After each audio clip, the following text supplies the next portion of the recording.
Welcome to 15-Minute Cinema, where we take you on a fast-paced journey through the world of movies. We're bringing you the best stories. Make sure to like, share, and subscribe the channel and smash the bell icon to never miss any updates.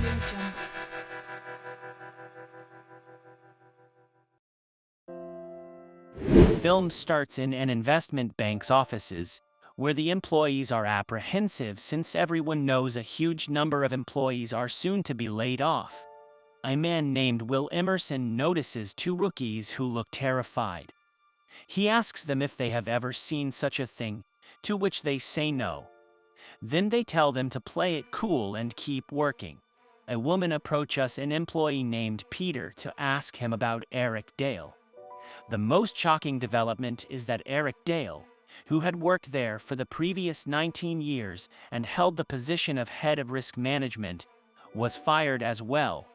Before he leaves, he issues a warning to them about a model that he has been working on, but they pay little attention to him. He is told that it has nothing to do with him personally and that today will result in the termination of many other employees' jobs. Will Emerson, the head of credit trading, pays Eric a visit while he is collecting up his belongings in his office. After Will expresses his sorrow, Eric asks who chose him, and Will admits that it was Sarah, which puts Eric in an even worse attitude. Eric also tries to persuade Will to look at his model, but Will likewise refuses, claiming that it is no longer Eric's concern. Eric receives sympathy from his now former employees, Peter Sullivan and Seth Bregman, on his way out. When Peter expresses his gratitude for everything Eric has done for him, Eric seizes the opportunity and hands him the pen drive with his model, warning him to be cautious.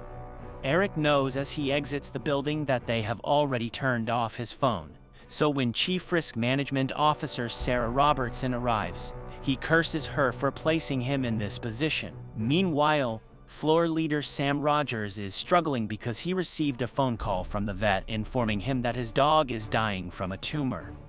Will goes to check on him and informs him that 80% of the floor that has been dismissed has already departed. So Sam goes out and gives an encouraging speech to the remaining 33 employees, reminding them that this is a great opportunity for them to flourish. Except for two employees.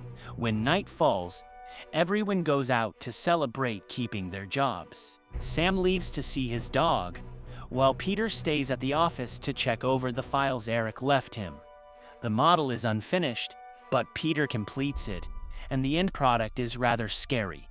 He tries to call Eric, but he no longer has his phone, so he phones Seth and requests that he bring Will back as quickly as possible since there is an emergency. When they arrive, Peter reveals to him what he has discovered. Historical volatility levels in mortgage-backed securities have been exceeded, and the debt acquired as a result of those over-leveraged assets is threatening to collapse the company. Will attempts to reach Eric at his house, but his wife informs him that he has not returned. Will believes he knows where they can find him, so he gives Peter and Seth the address of Eric's favorite bar and instructs them to bring him over while he calls his employer. Sam is not amused at having to return to the workplace at 11 p.m. but turns up regardless when he learns it is an emergency.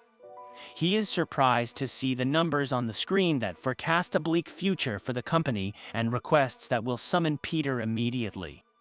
Since they gave up on finding Eric immediately, Peter and Seth have been drinking and watching dancers in a bar. When Will calls them back to the office, they are led to an emergency meeting with Sarah, division head Jared Cohen, and other top executives.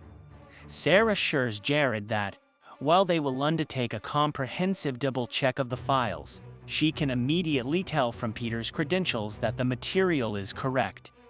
Panicking at 2 a.m., Jared asks Sam how long it would take his team to clear everything from their books.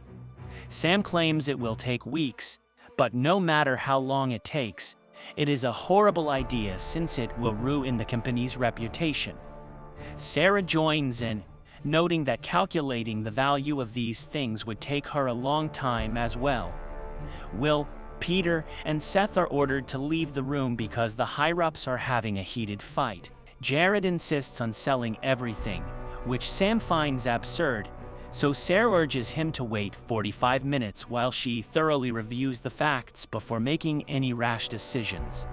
Jared chooses to contact their CEO because they are unlikely to find a quick answer.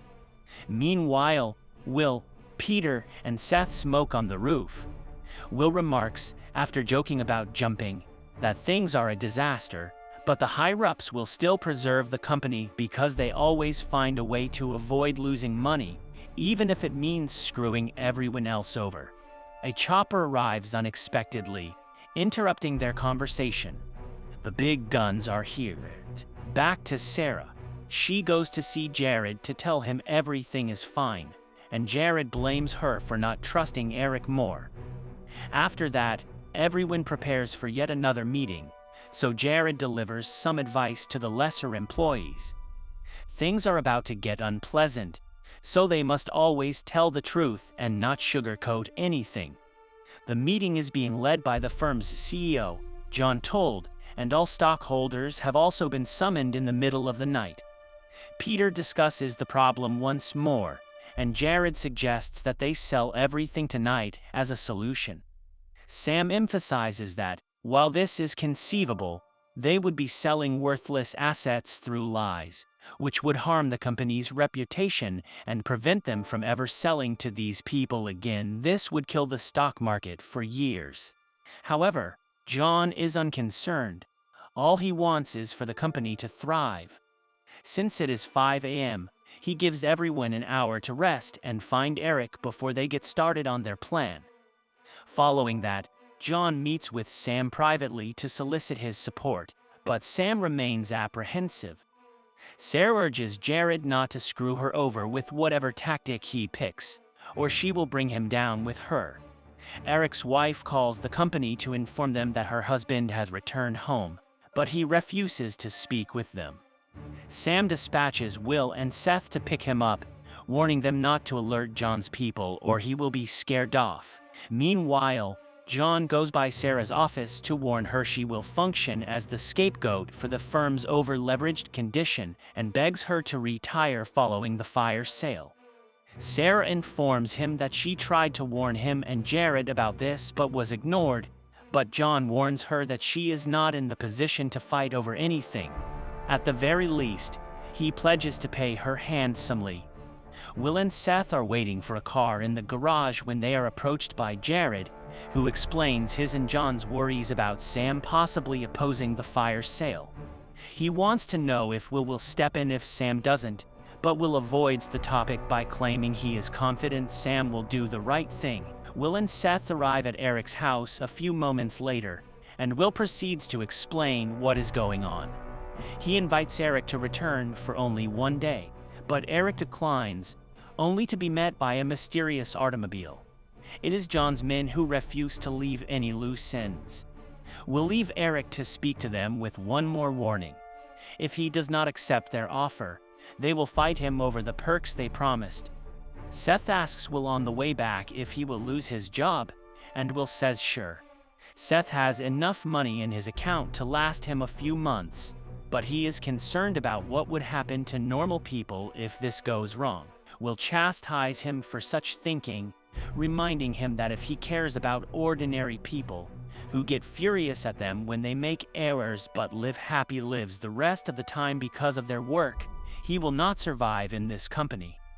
Back at the office, John approaches Sam with a substantial monetary offer in an attempt to get his support, but Sam reiterates that he is on the side of the company's future.